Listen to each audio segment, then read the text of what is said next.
And when I'm thinking about water infrastructure, strangely, I think about the difference between losing your front teeth and your blood pressure.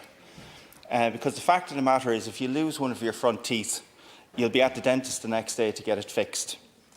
And if you find out you have high blood pressure, if you're like the average Irish male, you'll probably wait for 5 years before you do anything about it at all.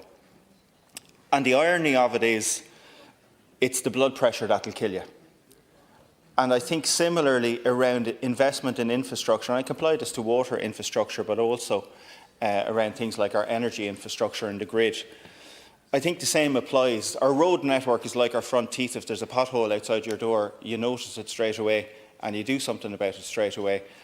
But in terms of addressing your blood pressure, in terms of that water infrastructure, we have a habit of historically underinvesting in that.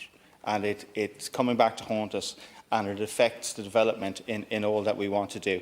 I just wanted to briefly reference the EPA report on water quality in Ireland, and it shows us starkly the problem we have, not just in our urban wastewater treatment, but across our rural settings as well. I note that there's going to be a TG Cahir programme, Cushmora, which is beginning tonight, and it's going to follow the course of the Blackwater from where it rises in North Kerry through North Cork and down into Waterford, some of the best farming country in Ireland, and a river that used to be very famous for its fisheries.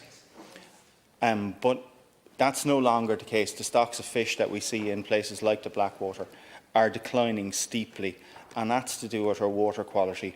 I look to the EU Nature Restoration Law that's coming down the tracks, and the commitments that we're going to have to live up to there in terms of protection of our estuarine areas, for example. And I'm not sure that we can continue to do that when we see the level of pollution, particularly in terms of nitrogen and phosphorus. But I'm disappointed to see the County Court is missing my tour of Waterford.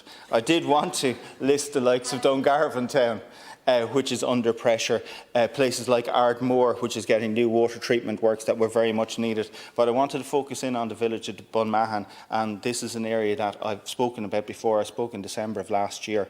The EPA, Waterford County Council, everybody involved looks at Bunmahan, and we could see an example of this all over the country. They've acknowledged that there's a need for a wastewater treatment plant. The community has been fighting tooth and nail for wastewater treatment. It's a coastal village. It relies so much on tourism. Water quality is of utmost importance. They want to build, they want more houses for local people to live in. But all of this has been held back by our investment in wastewater. So I suppose, in a sense, it's good that we're taking this tour of the country, because water quality is an issue that is affecting our communities all across the country. It's good that we're getting the chance to list that.